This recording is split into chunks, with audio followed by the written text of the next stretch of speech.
안녕하세요. 오늘도 사연살롱을 찾아주셔서 감사합니다.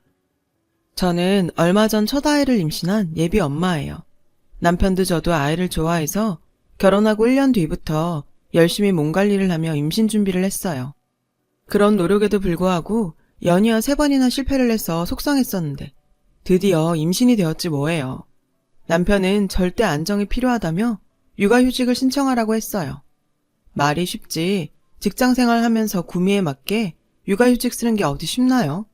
덜컥 휴직 신청했다가 그대로 경력 단절이 되어버릴 수도 있으니까요. 하지만 저는 그럴 걱정은 없었어요. 저희 회사가 직원 복지에 아낌없는 지원을 해주기도 하고 사장님이 제 시아버님이기 때문이죠. 그렇다고 저만 특별 대우를 받는 건 아니에요.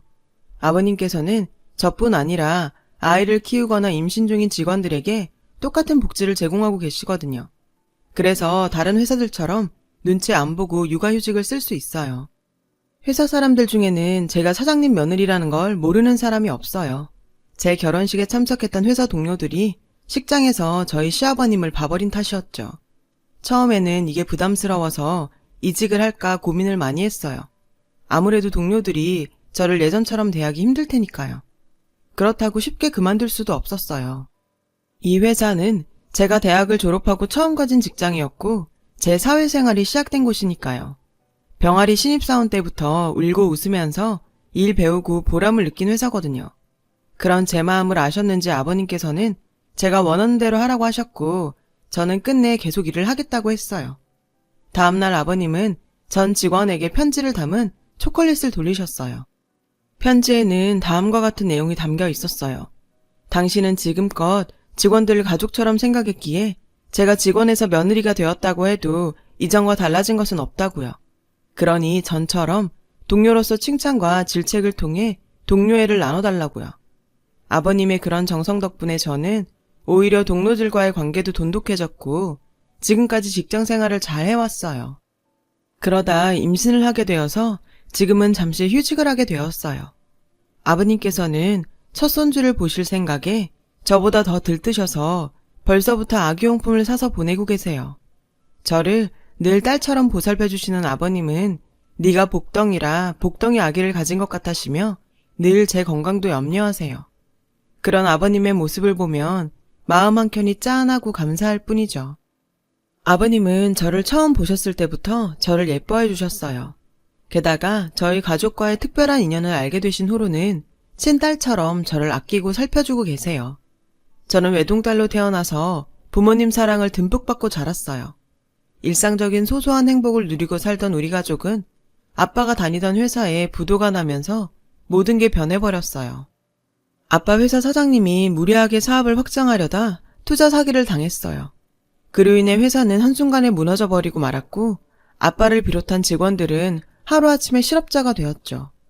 당장 월급은 물론 퇴직금도 한 푼 못 받고 회사를 나오게 된 아빠는 밤마다 가족들 몰래 많이 우셨어요.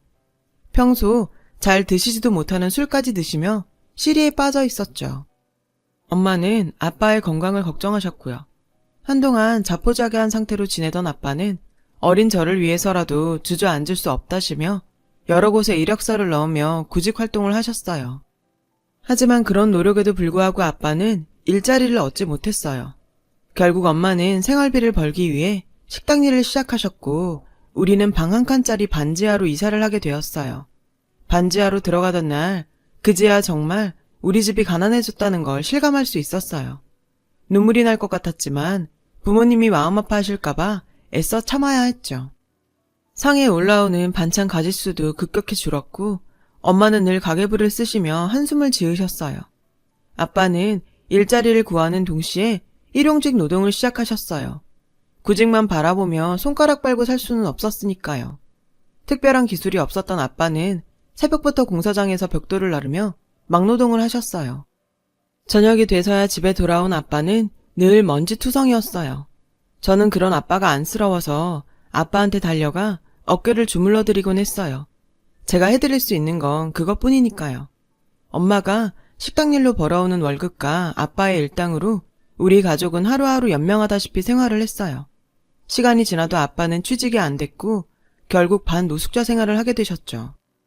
그 사실을 알게 된 건 어느 늦은 밤이었어요. 잠결에 엄마와 아빠가 심하게 다투는 걸 들었거든요. 당신 미쳤어? 집 놔두고 왜 노숙을 해? 멀쩡한 집 놔두고 왜 길에서 자냐고. 엄마가 울면서 소리치더라고요. 저는 도대체 무슨 일인가 했죠. 그래서 자는 척하며 귀를 쫑긋 세웠어요. 아빠가 요새 며칠씩 집에 안 들어오신 건 알고 있었어요. 엄마와 저는 그게 단지 공사장 일이 바쁘셔서 직원 숙소에서 주무시는 걸로 알고 있었거든요. 그런데 그게 아니었나 봐요. 엄마가 식당 일을 마치고 퇴근하다가 우연히 노숙자들 틈에서 쪽잠을 자고 있는 아빠를 발견한 거였죠. 그 길로 엄마는 아빠를 끌고 집으로 왔고 야밤에 부부싸움이 시작된 거였어요. 엄마는 급기야 울음을 터뜨리셨어요. 아빠는 그런 엄마를 달래며 미안하다고 하시며 요즘 들어 막노동 일을 구하는 게 힘들어져서 공사장 근처에서 밤을 새고 다른 사람들보다 일찍 일을 잡으러 갈 수밖에 없었다고 하셨어요. 늦으면 자리를 뺏기니까요. 그러다 보니 자연스레 주변 노숙자들과 섞여서 지내게 되었다고요. 내가 구걸하며 살겠다는 것도 아닌데 그렇게 화낼 일이야? 보기가 안쓰러우니까 그렇지. 내 남편은 길바닥에서 자며 일하는데 내가 어떻게 마음 편히 살 수가 있어. 당신이 몸 버려가며 그러고 있는데 나 당신 그러고 사는 거 못 봐. 이불 속에서 숨죽이며 모든 얘기를 듣게 된 저는 소리 없이 눈물을 흘렸어요. 당시 초등학교 6학년이던 저는 비록 어린 나이기는 했지만 부모님의 고생과 아픔을 공감할 나이기도 했어요. 그래서 더더욱 고생하시는 부모님한테 도움이 되지 못하는 제 처지가 하염없이 원망스럽고 부모님이 나 때문에 힘들게 고생하시는 것 같아 너무 죄송했어요. 그날 엄마의 간곡한 부탁에도 불구하고 아빠는 노숙 생활을 그만두지 않았어요. 지금은 자존심이고 뭐고 없어. 희정이만큼은 잘 키워야 될 거 아냐. 아빠가 무능해서 남들만큼 못 키웠단 소린 듣고 싶지 않아. 길바닥에서 자는 거, 노숙자 취급받는 거, 나 그런 건 하나도 두렵지 않아. 내 새끼만 잘 키울 수 있다면 그보다 더한 것도 할 수 있어. 어차피 취직만 되면 그만할 일이야. 그러니까 그때까지만 참고 기다려줘. 그 후로도 아빠는 며칠 간격으로 집에 들러 빨랫감을 놓고 가는 것 외에는 밖에서 생활을 하셨어요. 그러면서도 포기하지 않고 꾸준히 회사에 이력서를 넣으셨어요. 아빠가 노숙을 그만두게 된 건 제가 중학교 2학년에 올라가던 때였어요. 아빠가 마침내 새로운 회사에 취직을 하게 되었거든요. 비록 규모는 작은 중소기업이었지만 아빠는 다시 직장인으로 돌아가게 되었어요. 무엇보다 아빠가 더 이상 힘든 육체노동을 하지 않아도 된다는 게 기뻤어요. 막노동을 하신 몇 년 동안 아빠는 허리와 어깨 통증을 달고 사셨거든요. 새롭게 첫 출근을 하고 오신 날 아빠는 기념을 해야 한다면서 엄마와 저를 데리고 고깃집으로 가셨어요. 이런 날이 다시 오지 않으면 어떡하나 그동안 두려웠다고 하시더군요. 지금까지 다들 잘 참고 버텨주어서 고맙다면서 앞으로는 더 열심히 살아보자고 하셨죠. 그 말에 엄마는 주변 사람들이 쳐다볼 정도로 펑펑 우셨어요. 하지만 아빠가 취직이 되셨다고 해서 한순간에 집안 사정이 확 나아지는 건 아니었어요. 중학생이던 제게 공부방을 만들어주기 위해 방 2칸짜리로 이사를 하면서 월세도 늘어났고 제게 들어가는 사교육비도 만만치 않았거든요. 엄마는 여전히 식당 일을 해야 했고 온 가족은 허리띠를 졸라매야 했어요. 중학교 3학년이 된 저는 부모님 몰래 전단지를 돌리던 아르바이트를 시작으로 그 나이에 할 수 있는 온갖 아르바이트를 해서 돈을 모았어요. 실업계 고등학교에 가서 남들보다 일찍 돈 벌 생각을 하면서요. 하지만 그 얘기를 들은 부모님은 한사코 반대를 하셨어요. 특히 엄마가 펄쩍 뛰셨죠.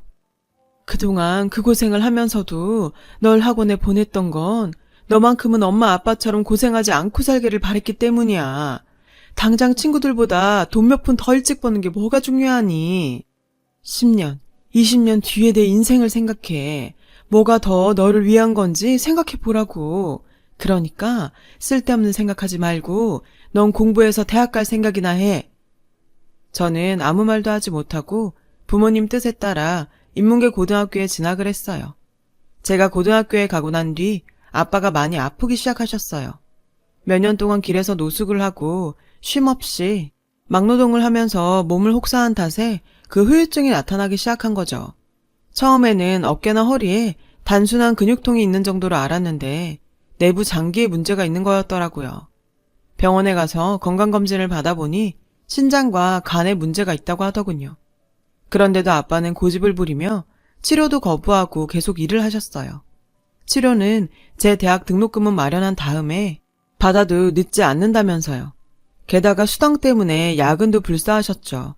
엄마랑 제가 아무리 뜯어말려도 소용이 없었어요. 그런 아빠 때문에라도 저는 더욱 이를 악물고 공부했어요. 아빠가 일을 쉴 수 있도록 장학금을 받고 대학에 들어가겠다고 다짐을 했거든요. 남들 놀 때도 밤새워가며 열심히 공부한 끝에 저는 꽤 이름 있는 대학에 장학금을 받고 합격할 수 있었어요. 그렇게 대학생이 된 저는 장학금과 아르바이트로 번 돈으로 학비를 충당할 수 있었죠. 당시 제 머릿속은 하루빨리 취직을 해서 돈을 벌 생각으로 가득했어요. 그래야 아빠한테 회사 그만두고 쉬시라고 할 수 있으니까요. 그런데 하필 제가 회사에 취직을 하고 첫 출근을 하던 날 아빠가 쓰러지고 만 거예요. 첫 출근이라 잔뜩 긴장한 상태로 사수의 지시에 따라 업무 파악에 나섰는데 하필 그때 엄마한테 전화가 왔더라고요. 엄마는 아빠가 쓰러지셨다며 울먹이셨어요. 저는 곧장 병원으로 달려갔어요. 머릿속이 온통 하얗게 돼버린 채로요. 사실 놀라운 일은 아니었어요. 아빠 몸이 정상이 아니라는 건 엄마도 저도 잘 알고 있었으니까요.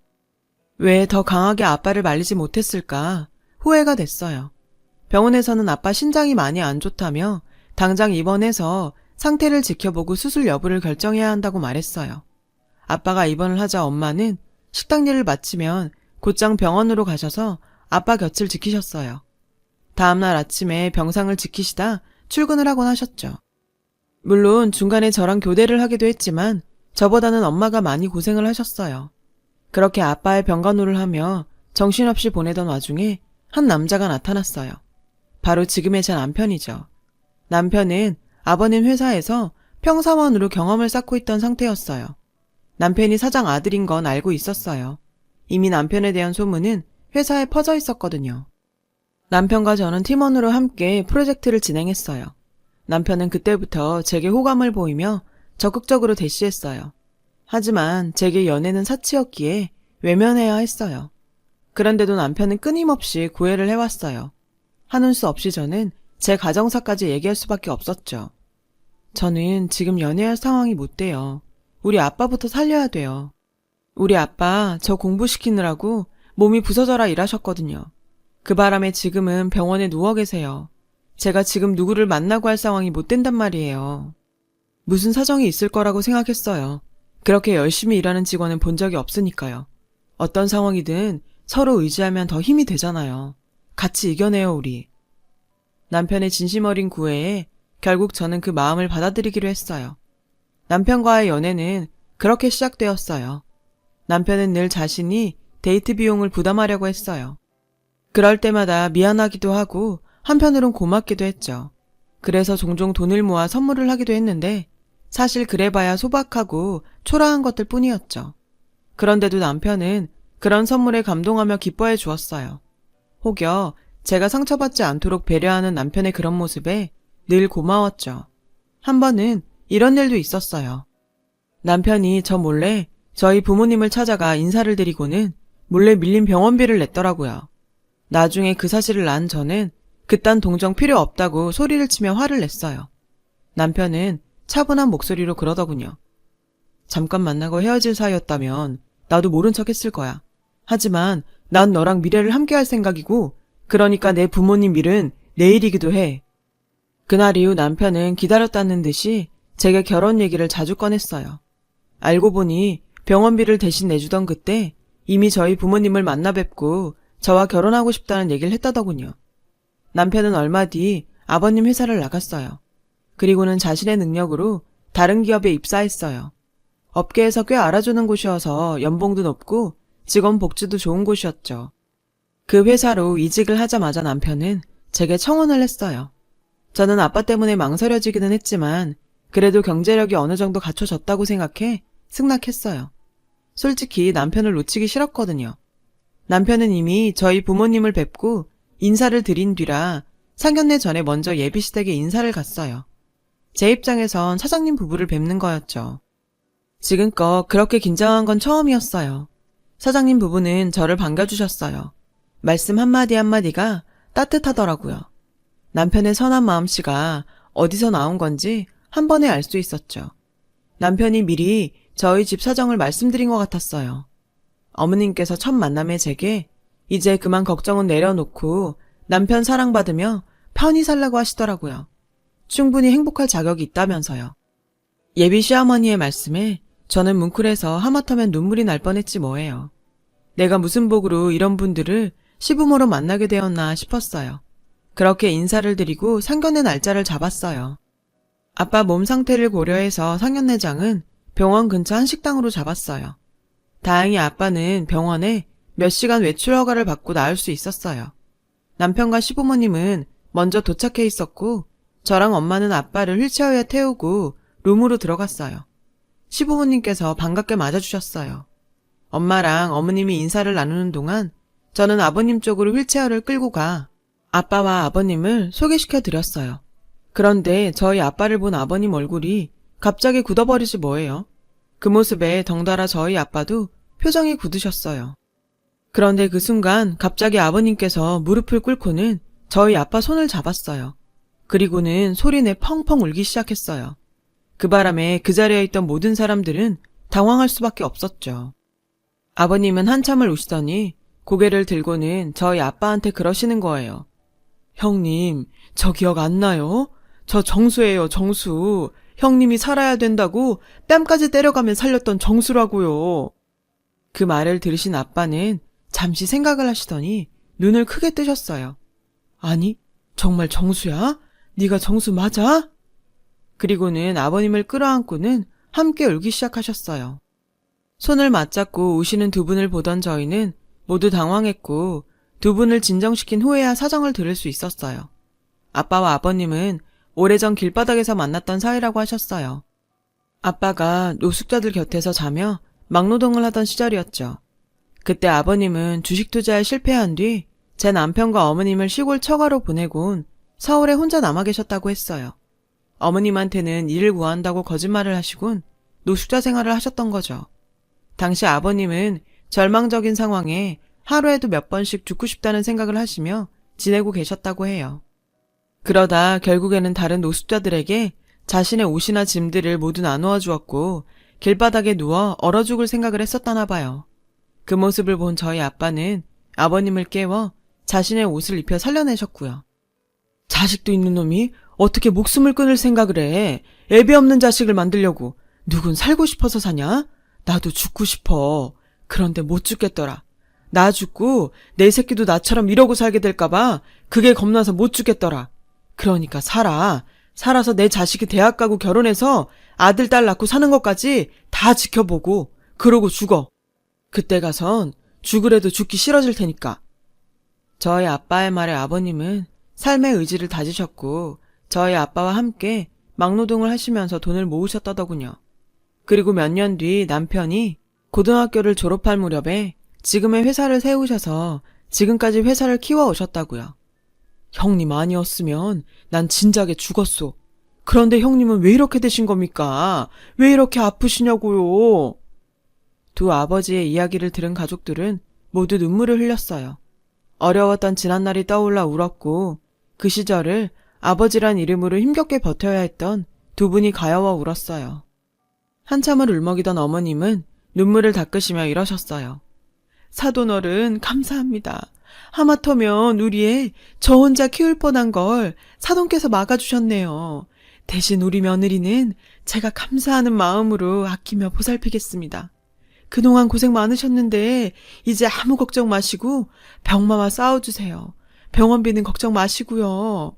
제 남편 살려주신 생명의 은인인데 저희가 그 정도는 해야 하지 않겠습니까? 그러니 꼭 쾌차하셔야 합니다. 그날 이후 아버님은 매일 저희 아빠가 입원해 있던 병원에 찾아오셨어요.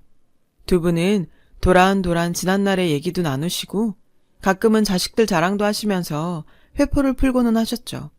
아빠는 그 후로도 2번의 수술을 거친 뒤에야 많이 회복이 되셨어요. 그리고 지금은 통원 치료를 하고 계시죠. 저희 아빠와 아버님은 사돈이 아니라 형님 아우 하시면서 여전히 잘 지내고 계세요. 제가 임신을 하자 두 아버님은 손주 볼라를 손꼽아 기다리고 계세요. 고생 끝에 낙이 온다고 하죠. 끝이 보이지 않는 시련 속에서 허우적대며 살았던 저와 부모님은 요즘 들어 그 말을 뼈저리게 실감하고 있답니다. 지금까지 제 사연을 들어주셔서 감사합니다. 힘든 시기에 좋은 생각 많이 하시고 하루하루 행복하세요. 여러분, 사연 댓글에 응원과 현명한 조언 부탁드려요. 좋아요와 구독은 저에게 큰 힘이 됩니다. 오늘도 좋은 일 가득하세요.